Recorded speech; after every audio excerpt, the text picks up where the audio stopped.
हे भगवान अब कितना दिन दुख झेलो। माई चल माई लेट होता जल्दी चल ए कनिया हाँ मम्मी कहनिया कि निमन से अरे आराम कर सुता सुता निमन से रहिए ठीक बा अपन ध्यान दी हो। कहाँ जाता ए कनिया अपना नैहरवा जातनी तनी का करी जानते बड़ू नु कि हमरा भाई के शादी लग गइल बा तनी माई बोलैला सिया जानते बड़ू एक ही हम ही बेटी बानी तो तनी बर बाजार करे के बा अभी तो तारा डिलीवरी में 20 दिन टाइम बा। देखो तारा के डॉक्टर नर्स कुल बोला के हम देखवाइए देनी अब हम का करी अभी तारा डिलीवरी में 20 दिन टाइम बा तो हम तो 2 दिन में चल आए। 2 दिन में चला तो के फिर करे सब अरे घर के काम बुच्ची दिख लिए अरे कौन काम बा मानो कनिया अभी तारा डिलीवरी में 20 दिन टाइम बा नर्स आइले रहे डॉक्टर से दिखाइले गए डॉक्टर कहते कि अभी 20 दिन तक कोनो सुनवाई नहीं खे आखिर ना जान तो हित ही टूट जाइनू बोला माई हमरे तू हमरे सब हमरे दोनों तोहरों के देखे बा माइयों के देखे के बा। मम्मी जी आज बुच्ची जी जाता नहीं देखो अभी तारा में 20 दिन टाइम बा बुचिया जिद कोले भी जाए खातिर यही से हम एकरा के ले जतनी कहबू तो छोड़ देम का करेम सब तोहरे ऊपर बा कहबू तो ले जाए ना तो छोड़ दे चलो जब बुच्ची जी के भी इच्छा बा तो मान के चलो एकरो बियाह शादी होई तो यो कहाँ जा पाई। अरे जले बियाह शादी नहीं के तले घूम लेती है ठीक है मम्मी जी हम जा तनी 2-3 दिन में हम चल आए उतना दिन थोड़े ना रहम। ए बबुआ हाँ माई अरे कहनी है कि अभी तोरा मेरा में 20 दिन डिलीवरी में टाइम बा ठीक बा तनी हम जाई अपना नैहर तनी घूम आई तो हमारा ना काहे पूछत रे तोरा पूछ का पूछी एकरा ले तोरा ले बाटल बा। अरे तो इहे ना जानी कब का होता का ना हम का जानते नहीं। अरे अभी 20 दिन टाइम बा डॉक्टर यहाँ काले देखवा के नहीं नर्सों आई रही सवेरे तो देखो नहीं है तो कहते कभी चिंता मत करी। हाँ रे 2 से 3 दिन में चल एकरा से पूछ ले कोनो दिक्कत होई नु तो पूछ ले ना तो जो ए कनिया जाई नु ठीक है मम्मी जी 2-3 दिन में हम चल आए ठीक है मम्मी जी लेकिन जल्दी आ ठीक बा ठीक बा अभी हमने परसों ना 2-3 दिन में चली आओ सुन एक ध्यान दिए ठीक बा घर छोड़ के कहीं घूमे मत जाइए 1 मिनट आ चाचा के बेटी से कह दिए आके तनी खाना वाना बना दी ओकरा के हम कह देले बनी ठीक बा हाँ आ तनी को घूमे मत जाइए एकदम एकरा लगे रहिए ठीक बा हम जा तनी चल रे बुच्ची चल भाभी चल जल्दी बसो होने छूट जाई। अजी सुनो तनी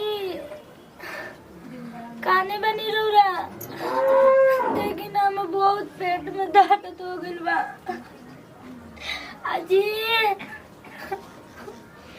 ये मर्द हाली बात नहीं कि सुने वाला मम्मी जी तो गई कल में बुच्ची जी गल बनी हम फेरा में हो गल बनी हम ना चल पाओ ना कोनो काम कर पाओ अजी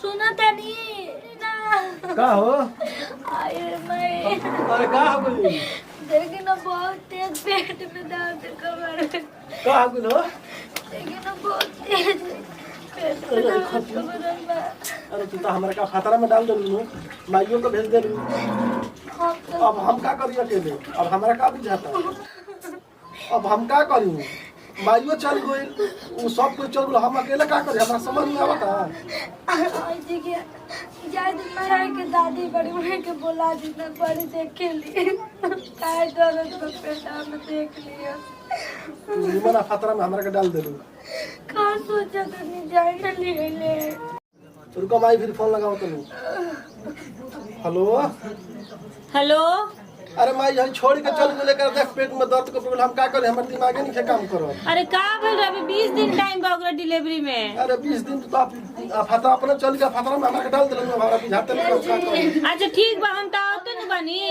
उड़ के चली आई। अरे कुछ हमारा समझ में नहीं आवत माई से जल्दी आओ।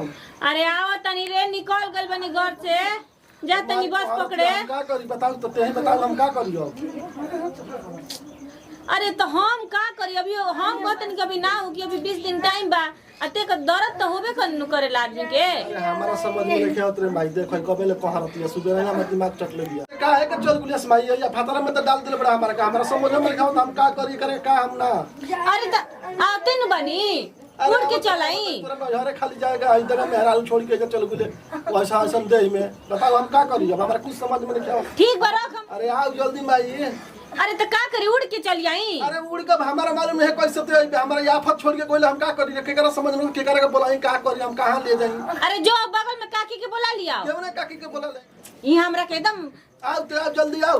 हां उड़ के चला तनी पंखलू बा हमरा लगे हमर दिमाग मत खराब करे मेहरारू रोवती है जा मार कहरती हमरा कुछ समझ में नहीं आवत। 20 दिन टाइम बा अभी हमरा के उबिया देलस की हो दर्द ना होखेला। अभी तक यार वही मेहरारू रोती है मेहरारू को रोल हमारा बर्दाश्त नहीं खेला हो तो हमरो रोवे मन कर देले बा जल्दी आउते। अरे ओते नु बनी रे कितना हमरा के उबिया ले बाड़ी। अरे झूठी दर्द रे कुरकुरिया के दर्द ह अभी नु अल्ट्रासाउंड भई रहे तो निकलला कि 20 दिन बाद होई।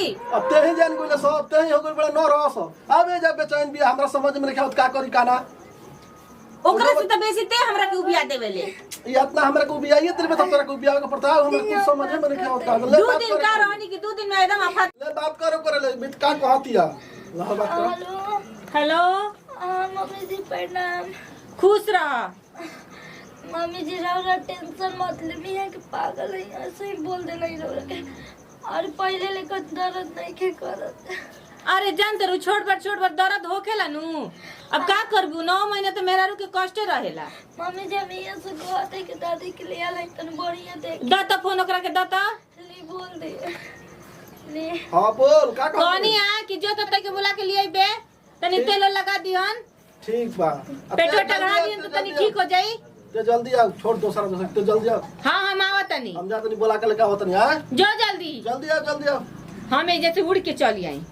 उड़ी के आओ का कुछ करके आओ मेहरारू के दुख बर्दाश्त नहीं होता हमारा ले नहीं के हम का करी कर हम जात नहीं। ठीक बा हम बस में बैठ गइल बानी। हे भगवान काहे भगवान आखिर मेरा नु के काहे इतना कष्ट दुख होला जब हमारे इतना कष्ट बात उसे ना हर नारी के कष्ट होता है। काहे भगवान काहे दुख दी रुरा मेरा न से का दुश्मनी में भगवान कि हर समय रौरा नारी के औरत के दुख देते रही ना।